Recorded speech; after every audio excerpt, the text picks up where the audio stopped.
So hello students, welcome to Dhruv learning academy. और आज हम आपके साथ शुरू करेंगे again. I forget to write the name of the class and the chapter, class 10th।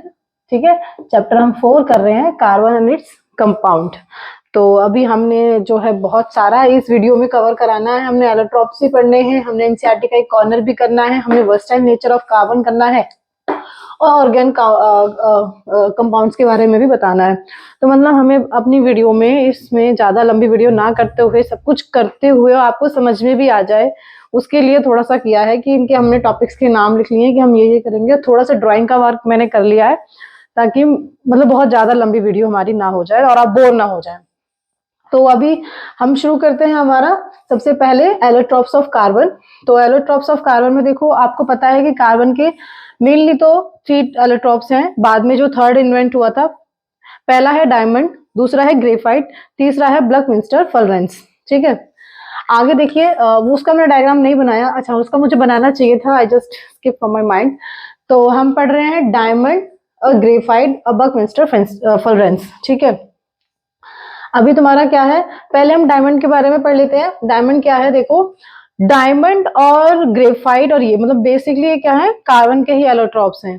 But इनको जो है कुछ चीजें हैं जो डायमंड को ग्रेफाइट से अलग करती हैं। ठीक है, कुछ तो होगा, वरना डायमंड को ग्रेफाइट ही ना बोल दे। ठीक है, पहला तो इसका देखो प्रॉपर्टीज देख लो, ये हार्ड होता है। ठीक है, डायमंड हार्ड होता है, सबको पता है। इनकी स्ट्रक्चर्स हैं, डायमंड आपको पता है, डायमंड की रिंग, डायमंड की इयररिंग्स। डायमंड क्या होता है, हार्ड होता है। और कैसा होता है, लस्ट्रस होता है, मतलब उसमें बहुत ज्यादा शाइनिंग होती है। ठीक है, बहुत ज्यादा शाइनी होता है। और क्या होता है, बहुत ज्यादा स्ट्रॉन्ग है, हार्ड है, तो उसका मेल्टिंग पॉइंट, बॉइलिंग पॉइंट भी क्या होगा, हार्ड होगा। ठीक है, आगे वहीं ग्रेफाइट में देखे तो ये सॉफ्ट होता है। जैसे कि पेंसिल का सिक्का देखा आपने, वो ग्रेफाइट का एग्जांपल ले लो।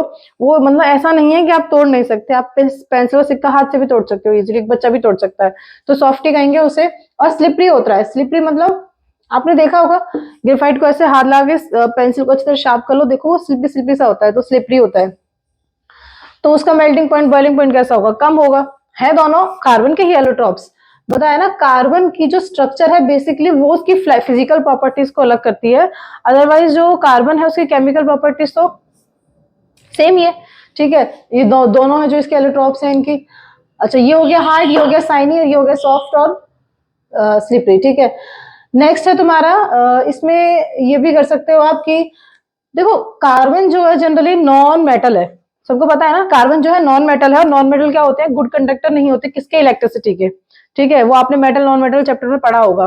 तो जो कार्बन है वो बैड कंडक्टर ऑफ इलेक्ट्रिसिटी है, जबकि ग्रेफाइट एक एक्सेप्शनल केस है। होता है ना हमारा किसी में, हर किसी में एक्सेप्शनल केस होता है। तो ग्रेफाइट क्या है, गुड कंडक्टर ऑफ इलेक्ट्रिसिटी। ठीक है, जबकि ये एक नॉन मेटल है, जबकि ये एक नॉन मेटल है। ठीक है, इसके साथ साथ जो बेसिक जो डिफरेंस है, जो इन दोनों को अलग करता है, ग्रेफाइट और ग्रेफाइट और डायमंड को, वो उनकी स्ट्रक्चर है। देखो हमने स्ट्रक्चर पहले से ड्रॉ कर रखे, जिस तरह से मेरे से ड्रॉइंग, बहुत ज्यादा अच्छी ड्रॉइंग मेरी नहीं है बट ट्राई करती हूँ। देखो इसमें क्या है, जो डायमंड की जो स्ट्रक्चर है ना, उसमें कार्बन क्या है, अपने साथ में 4 कार्बन से और बॉन्ड बना के रखता है। ठीक है, और डायमंड में क्या है, ये सॉरी डायमंड में ये हो गया। और ग्रेफाइट में क्या है, जो कार्बन है अपने 4 और 3 कार्बन से और बॉन्ड बना के रखता है। ठीक है, तो वो 3 बॉन्ड देखते हैं कैसे बनाएगा। अभी देखो हमने मानो ये एक कार्बन ले लिया। ठीक है, इस कार्बन को देखो, एक इसका ये बॉन्ड हो गया, दूसरा ये हो गया, तीसरा ये हो गया, चौथा ये हो गया। तो एक कार्बन जो है उसने चारों तरफ से 4 कार्बन के साथ बॉन्ड बना रखा है, तो वो क्या होता है, तुम्हारा डायमंड हो जाता है। जैसे कि देखो अभी ये वाला कार्बन ही ले लो, एक कार्बन, 2, 3 और एक ये वाला 4। तो ये वाले कार्बन ने 1, 2, 3, 4 कार्बन के साथ बॉन्ड बना रखा है। ठीक है, तो कहने का मतलब जो डायमंड होता है उसके स्ट्रक्चर में कार्बन जो है अपने साथ साथ चारों तरफ से कार्बन से बॉन्ड बना के रखता है। बट जब ग्रेफाइट की बात करें तो ग्रेफाइट क्या है, 3 से बना के रखता है। देखो ग्रेफाइट का मानो हमने ये वाला कार्बन ले लिया, एक इसने यहाँ बॉन्ड बना रखा है, एक इसने यहाँ बॉन्ड बना रखा है, तीसरा बॉन्ड आप देखोगे ना इसने यहाँ बना रखा है। बट इससे मैंने डॉट डॉट क्यों लगा रखा, क्योंकि फोर्स ऑफ अट्रैक्शन यहाँ पर कम है। ठीक है, दैट्स वाई ये स्ट्रॉन्ग नहीं है। वो स्ट्रॉन्ग इसलिए क्योंकि वो एकदम से बॉन्ड बनाए हुए चारों तरफ से। इसका क्या है, जो बॉन्ड है ना, ये हो गई लेयर 1 और ये हो गई हमारी लेयर 2, तो इसका जो बॉन्ड है ना वो एक बॉन्ड जो है दूसरी लेयर में जाके बन रहा है, ठीक है। तो हम इसे एरोज भी कह सकते हैं, एरेज भी कह सकते हैं, क्योंकि ये एरे लेयर से बना हुआ है। तो देखो अभी ये वाला डायमंड ले लिया, ग्रेफाइट ले लिया, अभी कोई भी ग्रेफाइट ले लो, वो क्या होगा, जैसे कि ग्रेफाइट का जो तीसरा मॉलिक्यूल है वो क्या होता है, अपने से सॉरी ग्रेफाइट का जो एक कार्बन एटम है वो क्या होता है, 3 अदर कार्बन एटम से अटैच्ड होता है, जिसमें वो एक जो है लेयर में होता है, तो इसलिए क्या होता है, ये स्ट्रॉन्ग नहीं होता है। तो मेरे ख्याल से आपको ये डायमंड और ग्रेफाइट क्लियर हो गए होंगे, इनमें बहुत ज्यादा नहीं था। और इसका एक है तुम्हारा फलरेंस, हाँ फलरेंस का और देख लेते हैं। फलरेंस जो है क्या होता है तुम्हारा, फलरेंस, ठीक है, ये किसने दिया था, तुम्हारा बकमिंस्टर फ्लोरेंस ने ही दिया था, जो उनके नाम पर ही इसका नाम रख दिया था। इसमें क्या है, इसमें C60 कार्बन है, मतलब कार्बन की संख्या कितनी है, 60 है। और इसकी शेप कैसी होती है, इसकी शेप फुटबॉल की शेप की होती है, दूसरा पेन ले लेती हूँ। इसकी शेप कैसी होती है, फुटबॉल की जैसी होती है, गोल। और इसमें क्या होता है, इसमें अंदर ही अंदर आपके क्या होते हैं, कार्बन जो है अटैच होते हैं, और जो टोटल नंबर ऑफ कार्बन इसमें अटैच्ड होते हैं वो तुम्हारे कितने होते हैं, 60 होते हैं। तो इसमें तो ऐसा कुछ याद करने वाली बात नहीं है, इंपॉर्टेंट। देखो ऐसे तो पढ़ने के लिए आप डायमंड और ग्रेफाइट में अलग अलग बुक में से उठाएंगे तो बहुत ब्रीफ दिया हुआ है, बट हम यहाँ पे क्या कवर कर रहे हैं, एनसीईआरटी। और आपका एनसीईआरटी के हिसाब से मोर देन इनफ मैंने करा दिया है कार्बन में ना, एलोट्रॉप्स में। तो इनके जो ये 3-4 प्रॉपर्टीज है वो पढ़ लेना, मेन पढ़ लेना, कि पूछ लेते हैं कि ग्रेफाइट जो है गुड कंडक्टर ऑफ इलेक्ट्रिसिटी कौन सा एलोट्रॉप्स है, तो ग्रेफाइट है। आगे देखो, आगे है हमारा एनसीईआरटी क्वेश्चन। एनसीईआरटी क्वेश्चन में क्या है, पहले हमें देखो, मैंने पूरा नहीं लिखा क्योंकि आप अपनी बुक से देख लेना। इसमें क्या है, इसका इलेक्ट्रॉन डॉट स्ट्रक्चर बताना है हमें, इसका इलेक्ट्रॉन डॉट स्ट्रक्चर बताना है, और S8 की शेप विद शेयरिंग बतानी है। वो आप क्वेश्चन पढ़ लेना। मेरे पास वो सोर्स नहीं है ना, डिजिटल वर्ड हो मैं आपको दिखाती जाऊं, बट आप एनसीईआरटी बुक में से पढ़ लेना। तो CO2 का मेरा यहाँ पे मेन है कि आपको समझ में आना चाहिए। तो CO2 का इलेक्ट्रॉन डॉट स्ट्रक्चर मैं आपको करके दिखा देती हूँ। यहाँ पर देखो क्या है, CO है, C और O कितने हैं, 2 है। तो एक इधर राइट में लिख दिया, एक हमने लेफ्ट में लिख दिया, ठीक है। अभी क्या है, C का एटॉमिक नंबर कितना होता है भाई, C का एटॉमिक नंबर होता है 6 कार्बन का। लास्ट सबशेल में कितने होते हैं, 4। हम यही तो पढ़ते आ रहे हैं पूरे चैप्टर में कि कार्बन के पास 4 इलेक्ट्रॉन होते हैं लास्ट में। तो हमने रख दिए 2 यहाँ 2 यहाँ। मैंने ऐसे क्यों रखा, क्योंकि मैंने दोनों साइडों में शेयरिंग करानी है। मैं एक एक रखूं तो कोई मतलब नहीं ना, फिर एक एक उसका क्या काम, मुझे शेयरिंग तो दो मतलब दोनों साइड करानी है ना, ठीक है।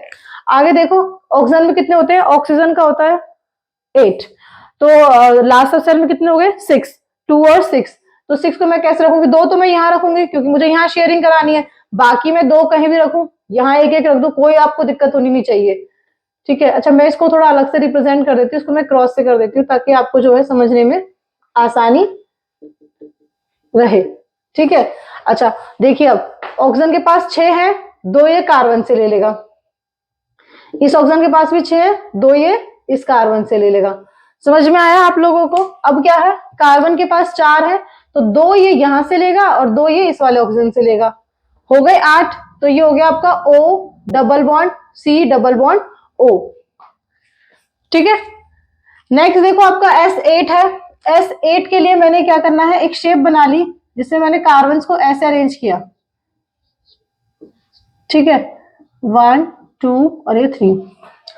सल्फर का क्या होता है, 16 होता है, 2 8 6 6 लास्ट में होंगे इसके। तो क्या किए, एक एक तो मैंने यहां अरेंज कर दिया, और 2 2 आप कहीं भी रख दो, ठीक है। मुझे एक शेयरिंग यहां से भी करनी है, मतलब मुझे साइड बाय साइड शेयरिंग करनी है, देखिए। तो एक मैंने यहां भी रख दिया कि ये शेयरिंग आराम से हो सके, और यहां हमें कोई मतलब नहीं है। सेम ऐसे एक एक शेयरिंग यहां हो जाए, 2 4 6, ठीक है। अच्छा ये हो गया 2,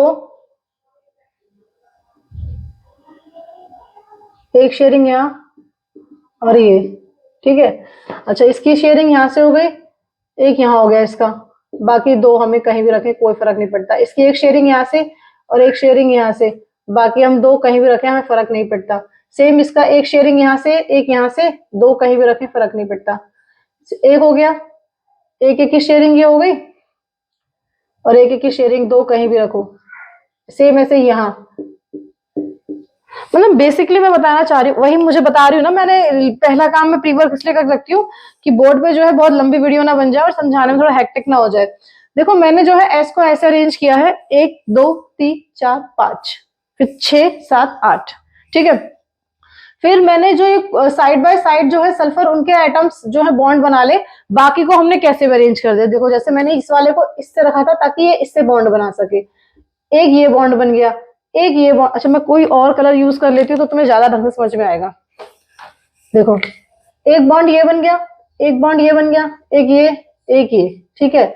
अच्छा अब एक बॉन्ड ये बन गया, एक ये बन गया, एक ये बन गया और एक ये बन गया।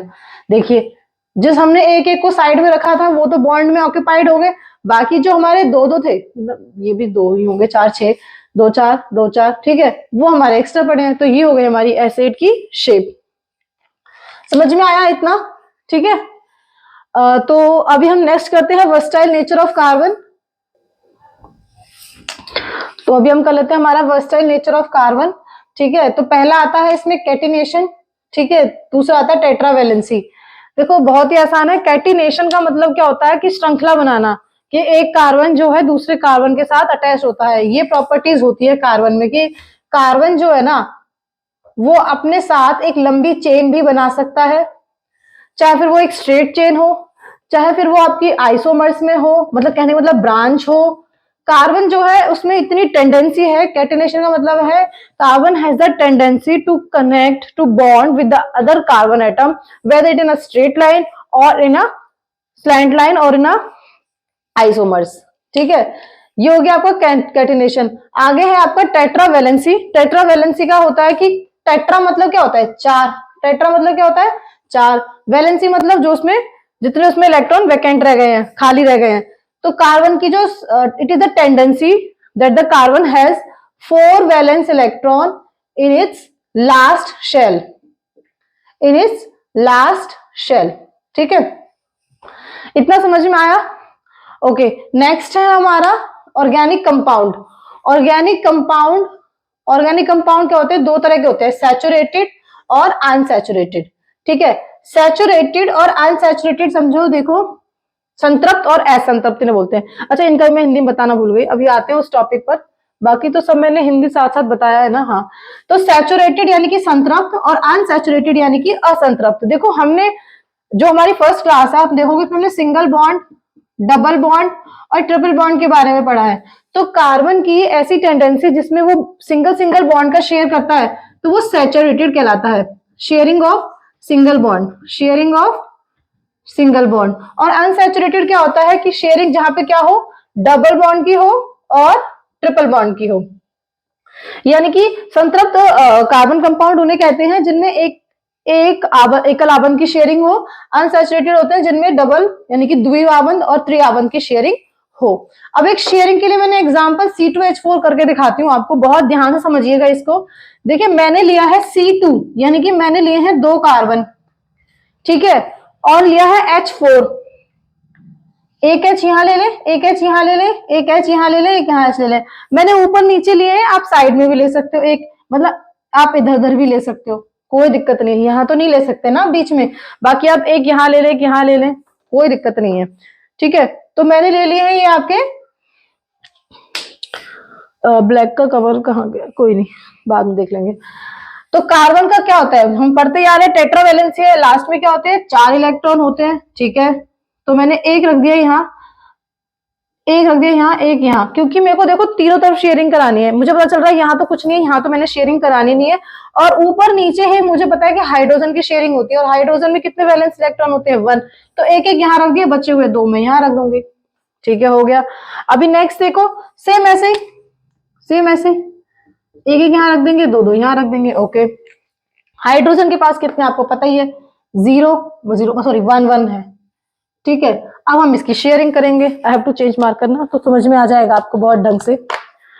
देखो तो शेयरिंग करना शुरू करते हैं, 2 4 6, मतलब देखो पहले हाइड्रोजन की शेयरिंग शुरू करते हैं। हाइड्रोजन के पास एक है, एक और चाहिए, सेम इस हाइड्रोजन के पास, सेम इस हाइड्रोजन के पास और सेम इस हाइड्रोजन के पास। तो मैं इसको ऐसे लिख दूं, C C single bond H, single bond H, single bond H, और सिंगल बॉन्ड H मैं लिख सकती हूँ, क्योंकि एक एक की शेयरिंग हुई है तो मैं सिंगल सिंगल बॉन्ड लिख सकती हूँ। ठीक है, आगे देखो, अभी यहाँ पे कितने कितने की शेयरिंग होगी,